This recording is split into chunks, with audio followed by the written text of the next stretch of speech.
Welcome to Humanistic Perspective, Episode 5. Today's episode is entitled New Administrations and Mindsets. We've got a really exciting show for you guys today. I'm joined with, on this episode, Ethan Castilla, Lillian, and Jonathan. It should be another great episode. We have tons of topics we cover. We hit everything from the new administration and how that could affect businesses and small businesses. We talk about mindsets and laziness, and really talk about how we think that's plaguing a lot of people right now currently. We also talk about our tools for how we self-motivate ourselves and keep focused in a crazy and treacherous time that we are living in nowadays. And then lastly, we move on to talk a little bit about business grants, and then we contemplate the value of money at the end of the show. So it's a really exciting one. I think you can really tell and listen as you get deeper into the show that we really open up and we're really starting to feel natural and just sort of reflect ourselves. And I'm really excited again to just see the show grow and sort of see us play and mold our format as well as molding the content that we produce for you guys. So without any further ado, let's get into this episode, and I hope you like everything you hear. Peace! Welcome to A Humanistic Perspective, Episode 5. Today it is January 20th, 2021. What a great day to be alive. This is one of your main hosts, Ethan, and I'm joined by Chad Castilla, Lillian Claire, and Jonathan Dufresne. What a great day. So today we're just going to get into some light topics. We're going to go all over the place. It's going to be an open conversation. But Chad, if no further more, let's start off and tell us a little bit about the tea we're drinking today. Yeah, so this is episode 5, and up until now, we have yet to feature a single tea on the show. So I thought we'd start with one of the classic brands, and we are drinking one of the Lipton homemade teas. You mean Lipton? Lipton, my bad. Did I say Limpton? Limpton. Oh, right, man. Limpton. Under the London. Lipton. We're drinking their green tea infused with passion fruit. So if you guys want to take a sip, maybe tell me how it's going, how it's tasting. I already it's have. our first tea of the day. How do you guys feel about teas? I enjoy tea more at night, whereas coffee, I definitely enjoy it more in the morning, for sure. I was very shocked that a tea could have this much flavor without any added things in it. So this is, I feel like I get a lot of different mixed tastes on this tea. Yeah, now, Lil, you are our common tea drinker. Do you want to maybe take a sip and tell us how you're feeling about this tea as you drink one pretty much every episode, no matter whether we have coffee or not? should I make it a nice loud sip? Sure, why don't we do some ASMR for the people? It's not going to really be ASMR, but okay. Oh, God. Is it too hot for you? Yep. I took a sip and it burned me. It's getting It was, hot in here. it tasted like water because it hasn't brewed enough. Oh, you think it needs But, to steep longer? Otherwise, the passion fruit, passion fruit's one of those things that I've never actually tried by themselves. But whenever I try try it in different foods, I can always distinctly tell that it's that fruit. Wait, passion fruit is an actual fruit? Yeah, Have it's you an never actual seen fruit. a passion fruit? Wow. It's like a pink little ball with a tip. And where are these Or no, grown? that's a grapefruit. Maybe. You don't know what Argentina. you don't know And what Brazil. what Drake preaches about in his song. Passion fruit? Yes. Oh, I'm a Dutch. It's such a good song. But yeah, no. So today, let's start off with this topic and get right into it. It's Inauguration Day. How are we feeling about it? I mean, I saw some footage. I believe the Capitol right now it's pretty much it's like a castle. It's on lockdown. There's a lot of security, a lot of stuff I will going say on. that earlier today, I just got an overwhelming sense of just calm. And I don't know if it was because of the place that I was in, but I also happened to think about the new presidency and just a new change going on. And for just a second, I just felt calm and peaceful. And then I started thinking about all the bad things that could happen. So why don't you guys go into that? Yeah, well, I think talking to James this morning, he's a very rural man. Sure. But he will be helping actually take a lead role in our Prismatic Solutions company. And he brought up the point of where we possibly might see in the Biden administration the shutdown of the pipeline from Canada that Canada owns. Is that And that the gas pipeline? correct. Oh, that'll be so fantastic. That's amazing. that's an amazing thing happening. That's an amazing thing happening if someone Environmentally. has to pay for it, right? So by doing this, now gas costs are going to start to increase to, back to seeing that $4 to $5 a gallon. That's okay? amazing because it's going to promote electronic cars and stuff like that in a Great. And more how many people- environmentally friendly And how many people have world. to travel over 170 miles a day, and the average consumer cannot pay for the farthest range Tesla Not now? right now, not with COVID and Right, so everything that's a great going thing on. right now? I don't think so. I think it's a great thing because it'll definitely push companies to start changing, and I think we need that immediately. I think it'll be interesting. I see it more from the economic standpoint as inflation comes and goes, right? So as the price of one commodity goes up, the price of another might go down. But it's going to be unique. In the short term, it's going to fucking suck, right? Prices going up, and I don't want to pay $4.50 But a nothing's gallon. I drive a forever. pickup Great. truck. Now look at this. Most businesses who rely on this, looking particularly to my medical transportation company, my costs have now times 2.5. So now I'm making a profit margin of not even a third, right? But now, remember, our agenda's getting our $15 minimum wage, right? Well, I can't pay for your increased like the gas costs plus minimum $15 an hour wage. Right. It puts you So in a now sticky what am I going to predicament. do? Find anything I can autonomicize so I don't have to pay for laborers. Oh, now you're going to complain your job's gone? Well, you wanted it. Sure. Yeah, I think we're making a lot of ties here, but it's going to be difficult, I think, as a business person and an innovator, like when you see a move towards or the potential of initiatives like this, it can really be devastating, and it could be very, very risky in its own regard, I feel like. And it's interesting to see just as old jobs are taken out by new technologies, how new jobs are created by that same you technology. can say there's new technologies and new jobs being created, but the amount of industries that are being diminished in this daily need. And then we look for this. Now Biden's planning to put in a 1.9 trillion? 1.9, yeah, Right? 1.9 And trillion. Why do you think that wasn't passed with previous President Trump? Because It's a there's a lot lot of of stuff money. in that bill that's going to the wrongful needs. Over $900 million are being put towards China. China. Do you know how much money that could help with our small businesses? The people that are fending for their lives, the people that have spent years and years of building their family businesses to support those who want a good wage. I would just like to say that I think a lot of the jobs that have gone to China, I think should be brought back into the United States, but it'll just bring up prices a lot more. Do you think that with Biden, we're going to become with stricter policy and having more of those things brought back to the U.S. countries? Those things that have now gone overseas, you think with a Biden administration, those are going to come back? Well, they weren't going to come back with a Trump administration Well, either. Right, because he wasn't the one that wasn't working on policies harder than any other president. Strictly with China. With Biden, though, I'm not sure exactly what he's doing in regards to your question. That would be something we would look up, which I think Chad is right now at the moment. So why don't you give your insight on that once you... Jake, how about you talk about some of the agendas and plans that Biden's been that have scared you, maybe? It's also for any corporations. I mean, talk about the tax increase from 21% 21% for to 28% for corporations. And Which has been done before. It happened. The last time Sure. it happened was like I believe 2006. We were at that rate. We were in that range. yeah, which how was do you think Biden care if that comes will affect our companies? well, I'm And not the sure. medical industry. Well, I'm not sure because with Obamacare, when that was initiated, it really strained the states' budgets, which allowed for there to be less money given to NEMT providers.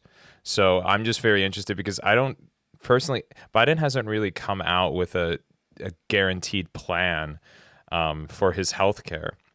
I haven't really seen it at all in terms of what his plans are for Biden care. I mean, anytime he's talked about it in any of the interviews, he's very vague, and I don't know. I think it's funny when you look at China. Okay.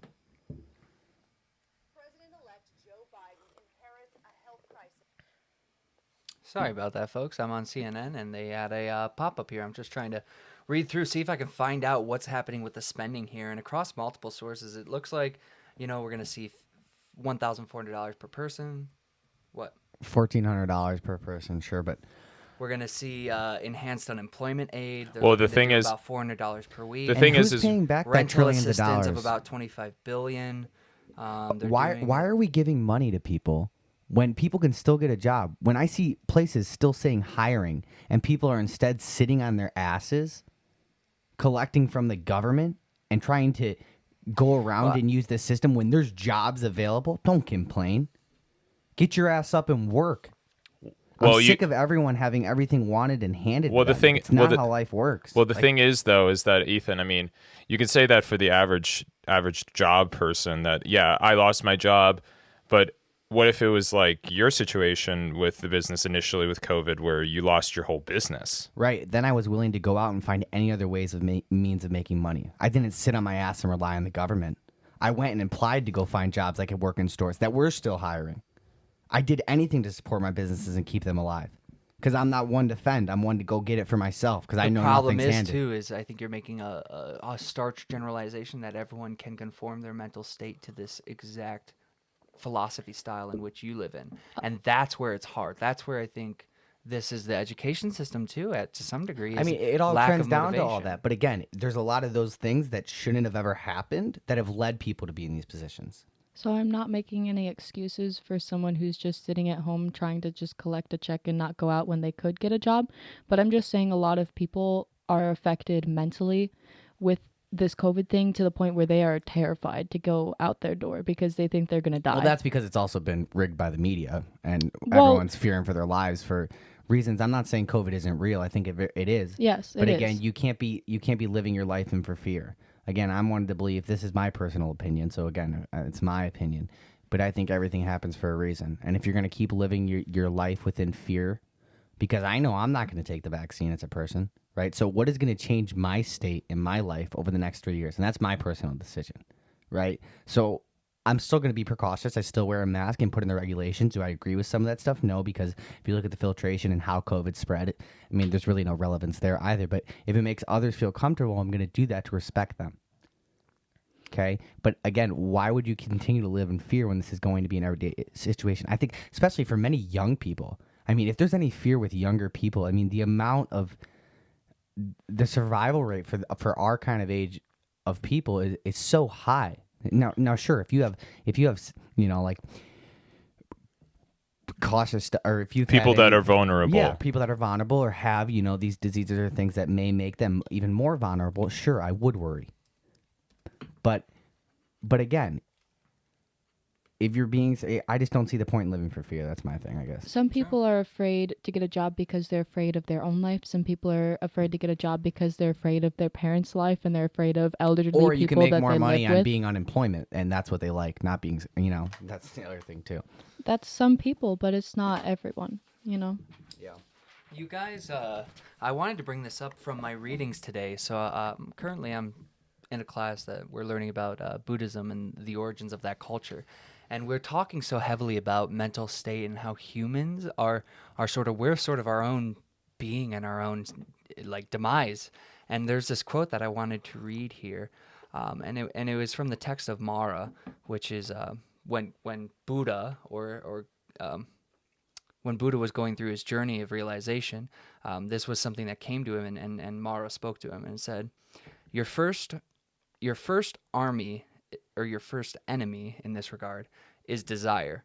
Your second army is discontent. Your third army is hunger and thirst. Your fourth army is ceaseless clingingness. Your fifth army is laziness and sleep. Your sixth army is fear. Your seventh army is doubt. And your eighth army is pretense and stubbornness. And I really think these simplistic concepts and these fears that are holistic and transcend across all of our own humanistic experiences that we go through are really at the core root and to blame for why some of these things and why people don't get off the couch and do it.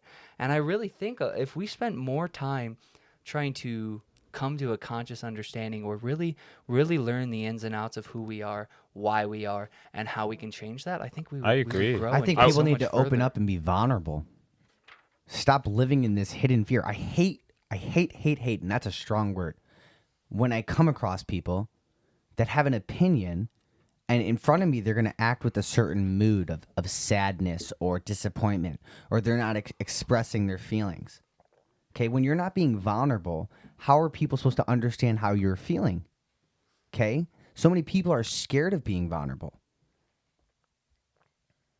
And it's something that's very hard for a lot of humans to do, but I think that it's the most human thing that we can do is just to be fully self-aware, and that's something that's very hard for a lot of people to accomplish. Are there things that you guys do or some tips or tricks you could think of off the top of your head that could help someone get closer to this type of lifestyle? I would find one person that you can trust.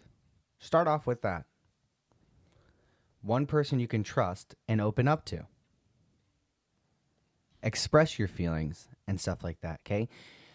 One of the biggest things is growing up in the household I did and facing all the different challenges and diversities we did in our household, right? I tended to just bottle everything up. Bottle everything up in the sense of I was able to, the things that were happening in my life, I was able to come up with an explanation of the reason of why those that made me content in the moment. Okay. And all those things were learning processes for me. And now where I've gotten to a certain point, I've been able to still remember all those things and those things that I bottled up, but now being able to express them in a different way for me to get past that being a personal block. So I think it's starting off with yourself and figuring out yourself and being honest with yourself. And then being able to put in a position of. But how do you be honest with yourself? I think that's a great question. How do you? Because I think I know, but I just want to hear your perspective of how do you be honest with yourself? Like the statements I make, right? Again, I live with no regret. I say what I feel in my mind because that is a feeling I'm right. We're asking how you got there. How do I get there? Yeah. I don't know. I mean, I just do it.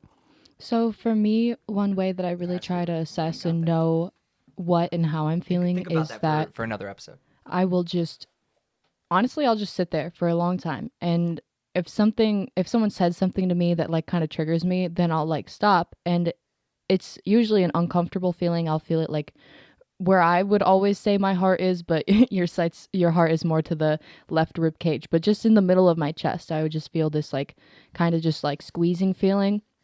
And that makes me know that like I was uncomfortable or that I didn't like whatever someone said. And so then I would just think it over and think, what was it? Like, what about it? And then it just depends on the situation. I can't say what anyone's situation is, but then I'll just come to the conclusion of what it was, and I'll either accept it inside of myself or I'll bring it out and I'll say something to someone when I'm comfortable. But really the part that is difficult for me is to initially say something after I realize what it is, because coming to the conclusion of figuring out what upset me is easy, but then saying something is something that I have trouble with just because of my anxiety.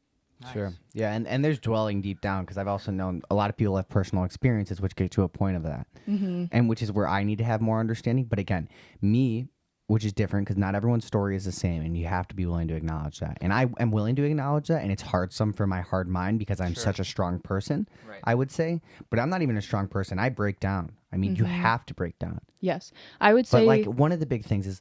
Go for it. If you were to fail, right, or living in the past, things that have happened in the past that have bothered you, right? Or let's say you had a bad relationship with someone you had a really good relationship with, something bad happened, right? When that happens... Would you be scared to confront that person? Would you run from it? Would you block it? What would you do? When that happens, what do you guys personally each do? I would love to hear your opinion. When something in your past that was a bad moment in your life, of something you're scared of and don't want to think of, do you bottle it up? Or what is your way of action? Because I have a thing that goes catered to this. How do you deal with that? Or what does that mean to you as a person? How do you? I think naturally, and specifically during my freshman year of college, the human instinct and my instinct was to bottle it up, like you were going for, like what you were trying to get at there, was to initially take it all in and just live in it and own it and just sort of dwell and drench myself in those thoughts rather than doing something about it. But it wasn't until I really started contemplating, until I took time instead of dwelling, I used that same time to think critically on the same thought. And when I just changed literally just the lens that I processed the exact same thoughts through, and I finally confronted it. So what you're saying is, in the end, I think you do need to confront it. But I Great, think and the that's a great problem, point, but there's the even more hard to part that. is understanding that. I think what people could really take away from this is understanding that your gut, and when you sit and you are contemplating, it's probably telling you a truth, and sometimes it is scary to look in the reflection and see that truth, but seeing that truth is the only way you're going to break that mirror. Sure, Jake. Yeah, I think that to go off of that, I think everyone has self-esteem. What is your personal? I guess I'm asking everyone's personal opinion, then we can go into more detail there. about like what my thought process is? When a thing in the past has put you in a way of thinking bad or something you're scared of in the past, how do you deal with that? At this point, I've realized that I have to just face it completely and do it all, do the whole 9 yards, everything, all the way through, feeling bad about it, learning it. So you almost accepting have it. like I hate to say this word because I don't want to use it, but like a grieving process with coming to terms. Yeah, coming to terms. Like I feel like it's a waste of my time for it to just continue to just banter in my head. So what is when the I process? could be, You were just starting to say it a little bit. yeah. So it's like if I had like something big that happened to me, like for example with like when I was going through my parents' divorce or something like that. There were a lot of times where I just didn't feel like I was, I didn't feel like I was like strong enough to deal with it. And so what I did is I just questioned myself. I just said, why? Why am I feeling these things? And I could never validate any of the feelings that I was having. I kept just realizing that everything that we do, all of our thoughts are just, we're a Ferrari engine. Whenever we have a thought, it multiplies and gets even stronger and stronger and stronger until it's the most extreme version of what you're feeling. And then that's when you realize, wait a minute, I'm controlling that. I am in control of my own feelings. Can I go to the psychological side of that once you're done? Yeah, sure thing. But I'm in control of my own feelings. It's one of the only things that I am in control of. There are so many things that I've realized that I can't control anymore. And I've learned to just let those things go. Great, and that's great. You have to let them go. Lily, before we touch on that, because I think that would be a great aspect after the next point, I want to make, what do you personally, those things and things in your life? Well, so I wanted to say really quick that the brain situation that he was talking about is actually your brain just being lazy. And so once you have a thought, your brain sends off the same synapse because that's what it's used to. And so it's literally a difficult process like to eating fast rewire food. your brain. Yes. Yeah. Like being sad, being tired, being lazy is a synapse and chemical problem. It can get to that point, just like anything else. What was the question again, Ethan? When you deal with things in the past that bother you or you're scared of, how do you deal with those things as a person and to move forward? So I would say the most difficult thing that I have dealt with in my life is really just trusting people. And so in that sense, I mean, when I was younger, like I had two best friends that kind of screwed me over. And for the rest of my life, I just thought that everyone was against me, besides the fact that I just was getting bullied when I was younger. But would you be scared to see those people that did that to you again? No. Would you not want to see them? I wouldn't be scared because I've already talked to them about it. And if I had a situation where it was myself that was rude to other people, I hope at least that I've hatched that out with everyone, because I don't like leaving bad vibes or anything like confronts that. her things head on. That's good. Once I'm comfortable with it, I do. You have to get to that point of comfort. She needs Yes. comfortability. Yes, because it does take me a long time to But get notice to the how it's comfortable spot. It's about getting comfortable. It's not dwelling. It's not necessarily like that you're living in it and you're going to allow that to just send you into depression. You live with it. You kind of acknowledge it and you say, I'm not necessarily ready for this yet, but I'm not going to allow it to depress me. I know I'm going to have to deal with it. Yeah. So how I handle these situations, the main thing, okay? When I have something I'm scared of or dwell in the past, right? That comfort in my head, I realize that comfort is not going to mean anything. I can feel comfort. That's going to make me feel better inside and great. But if I'm going to get past this moment and get past it the fastest so I can continue on with living in the moment and not dwelling a second on the past, it is to find any opportunity to learn from that failure or that thing that scares me. Learn from it and then move forward. That's it. If you don't find a way of learning from that confrontation, that is the point. You have to learn and move forward. Yes, the past is scary.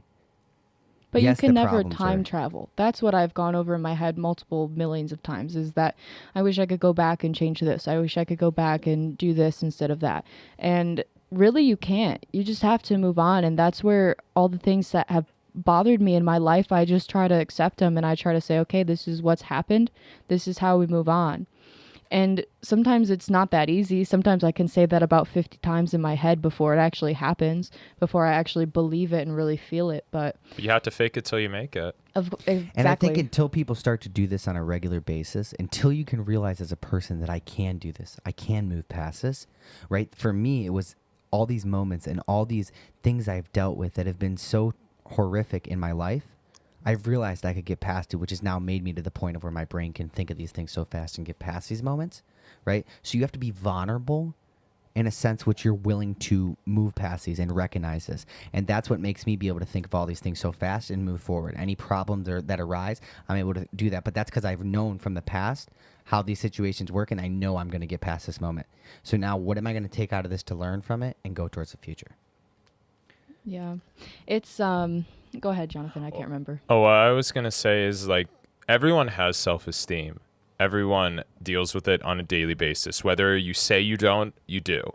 Everyone has insecurities. Everyone has self-esteem. 100%. But it's what you do with that self-esteem that matters the most. You can either take that self-esteem and self-deprecate, or you can take that self-esteem and, like you said, learn from it, self-improve yourself. I would And I say think- that you're your own cheerleader. You're the only one that you truly You are. know 100% But what this the is thoughts thing. are in I your think head. You can have cheerleaders, and this is where I say the aspect of who you surround yourself with allows you to come to this But point. like a If cheerleader, you're I mean, surrounding is yourself, if you're surrounding thinking yourself, positively. sure, yes, but there's other people. If you're surrounding yourselves with the right people that should be around you, you're gonna have those cheerleaders. Where people say you're really bottom line down to yourself, you are. But then if you can choose as a person to surround yourself with those people that are going to build you up for the person you are at that moment, and then realizing that those people like that were building you up 5 years ago are not the same people that need to be around you to build you up now, unless they're on the same level than you. And people get so scared of Change. relationships and change in relationships. You got to understand that you're growing as a person, and those people may not be growing, but you be grateful for that moment and that time you had with that person because they developed you into the person you are today. That's what you're grateful for. I would say that I'm very grateful for you guys around me right now, just because you motivate me to get up every morning and work out and then work hard and make sure I'm working diligently. Whereas that's something that I've definitely struggled with, is staying on focus, staying on task. And it's something that I'm working harder to get to every single day. And it's a struggle. Yeah, I man. agree. I very much have. I feel like I could always work harder, and I always am like thinking about ways that I could improve myself. But I feel like that's a great mindset to have, is to never be satisfied with the work that you're doing and always wanting more. That's how the most successful people have And always you lived. You shoot for the highest. I always shoot with high optimism. Because when you put yourself in the presence of you're already there and you can believe in it, you see the vision. When you allow these, receptors or these moments of possible disappointment, that's what will knock you down, because you're setting limits on yourself of what you're capable of. And the thing is, those little setbacks are the things that make you think the most and that really decide and drive your path, I would say. Is that either you learn from those bad things that happen and you become a stronger person, or like we've been saying, you just dwell in it. Yeah. No, I think I think that's a great human understanding there of something maybe we deal with every day. But Yeah, cool. I wanted to bring up, I recently watched with Lily a Netflix documentary called Icarus. I also watched kinda that as fell well. asleep. Jonathan was there with us as well. Yes. Very, very interesting. For anyone who hasn't seen it, I just want to give a little context. It has been taken to trial. It's gone through the court system. It's gone through the Olympic system. And it is known that Russia was involved in state-sponsored doping of hundreds upon hundreds of Olympic athletes, all the way dating back as far as 1968, up and through 2018, I believe, is when the final court case was being processed and going through the system. It is insane to me how simplistic, and if anyone hasn't seen the documentary, basically it opens up with this documentary guy. Let me see if I can find his name. He wants to see and learn how doping works, right? He was curious more about Lance Armstrong and how he doped himself through all these bicycle races, and that came out. And he wanted to see, is it possible to pass these tests and to fake them? Well, through that process, he got connected to this Russian doctor who is in head of the firm that would test for the Olympics for the entire Russian team. And he was ordered by Putin, by all the higher-ups of the formerly known KGB, to be conducting and going through this. And it was happening all the way through Sochi when they hosted the Olympics there. I mean, it is crazy. Everyone, the swim team was doped. The fucking everyone, over 30 athletes for the Sochi Olympics were doped. The track and field team, everyone, pretty much everyone but the figure skaters.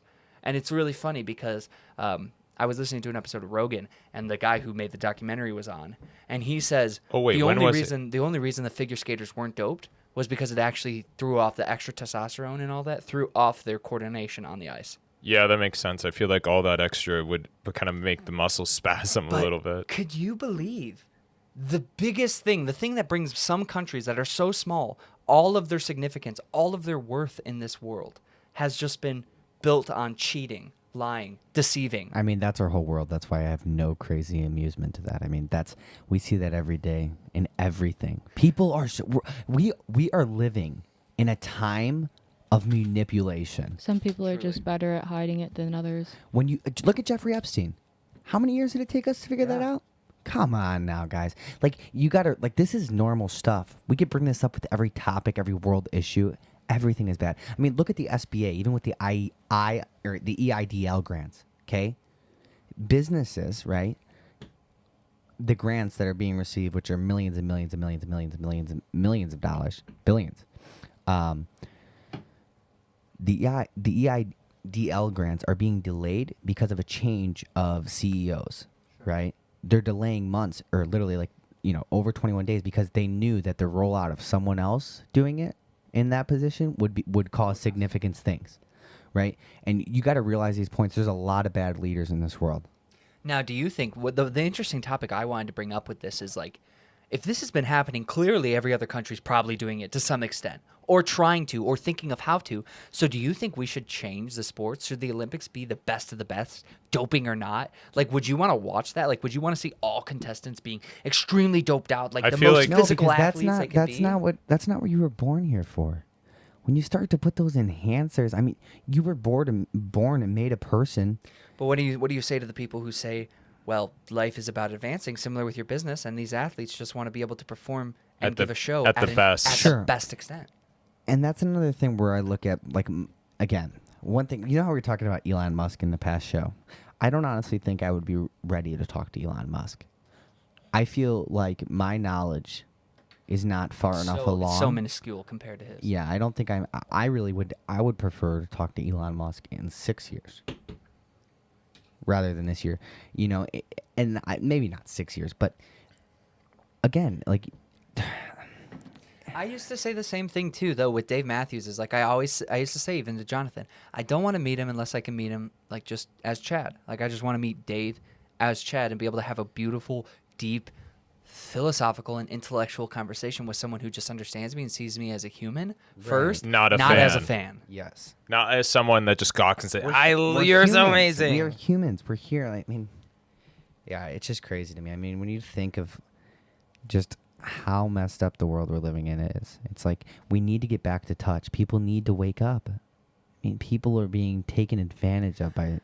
But I think this is something too that is far bigger and has far more reach than just the generation we're living in. I don't think that necessarily when we say, for us, this is a time of instrumental change because it's our first time at seeing the corruption. It's our first time up at dealing with all of these problems. But It's been to going people on who are for 80, generations. for them, it's a fucking status quo. I'm sure they thought these same thoughts when they were young, and they had these same prophetic feelings, but nothing got done for them. The one statement I will agree with, which that is, the richer get richer and the poorer get poorer.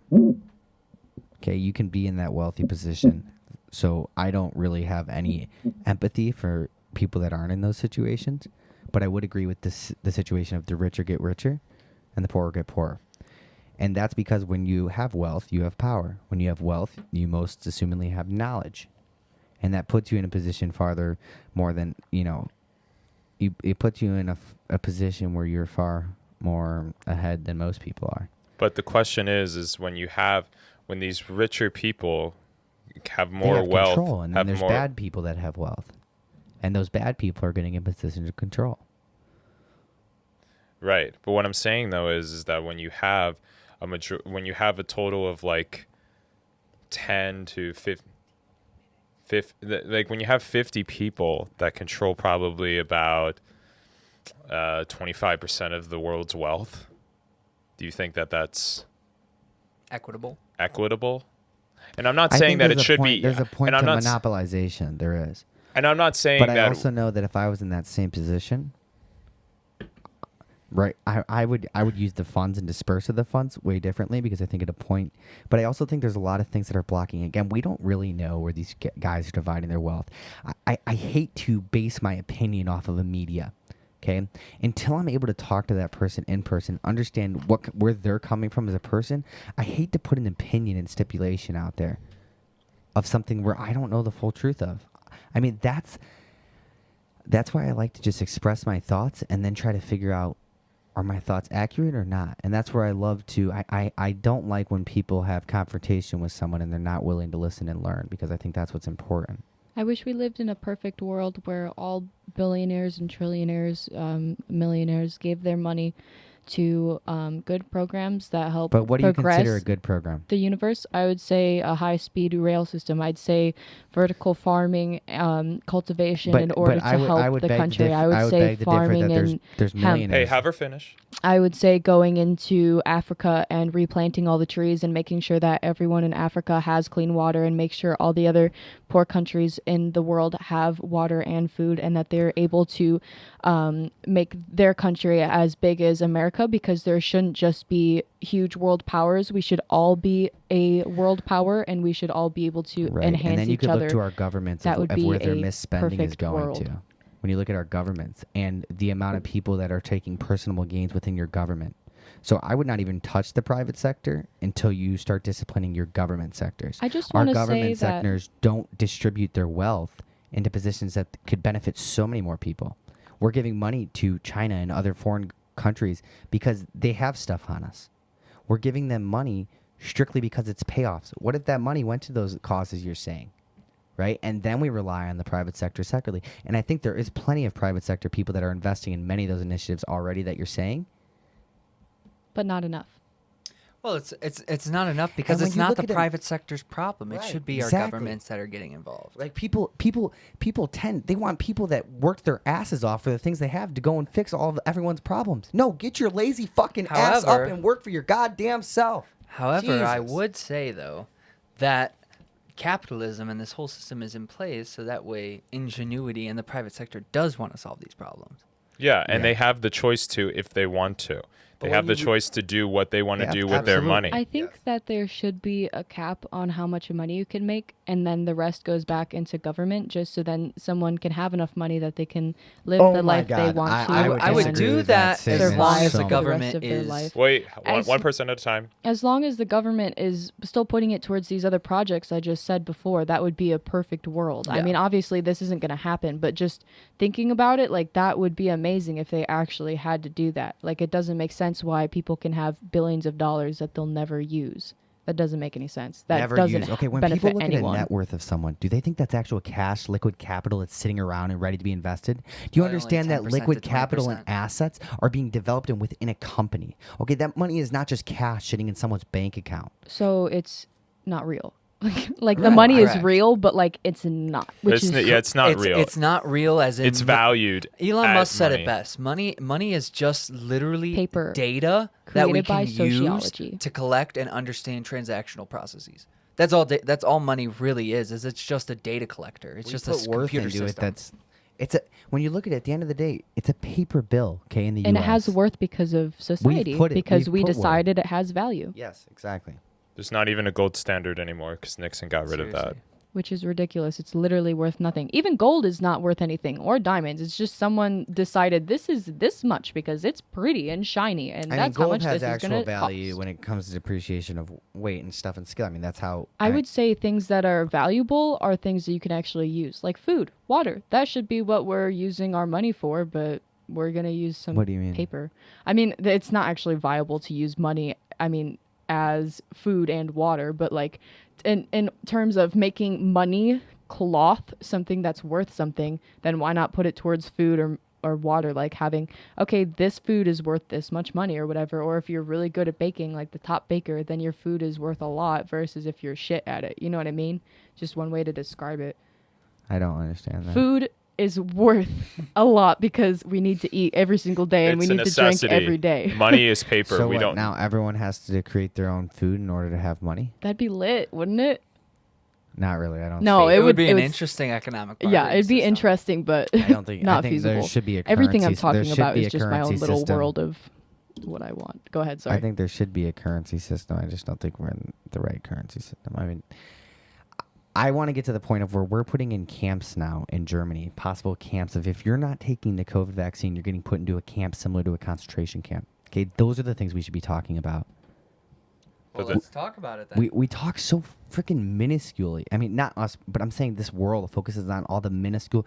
We're living in an ongoing simulation. I mean, literally politics and of what we see as people is a reality TV show and nothing more. Yeah, we're living in a contemplative drama / comedy, and quite literally, there's only some key player roles, and the rest of us are. The We don't audience. even really know who truly the The leaders richest are. people are. I mean, Well, the- actually, the richest people actually live in China, and they're so rich that they literally have paid off the government to just live in the shadows. So we really don't know who the rich. How many would you like if you took a guess? Like, would you say there's Oh, over a 10 lot. of these people? Oh, for sure. For sure. And so, yeah, Elon Musk, you might be the world's richest person right now, but that's just only on actual paper. But the richest people in no, the I would world, say not even on paper, publicly. yeah, publicly, we will have no idea who the actual richest people ever are. If you think that the CEO of Foxconn is not living in some high end place on the coast of China, you're kidding yourself. It's funny though, in terms of like rich people, because in every single movie where there's a disaster, all the rich people are saved first, and then everyone else is like, "Oh well, good luck." Yeah, I mean, that is true. I mean, that is in a lot of, I mean, that's kind of real life too, though, if you think about it. yeah. I mean, it is to a certain degree, I'd say. Because they're smarter. I mean, wealth creates knowledge. But I also think there's a lot of people that are very smart that have no wealth.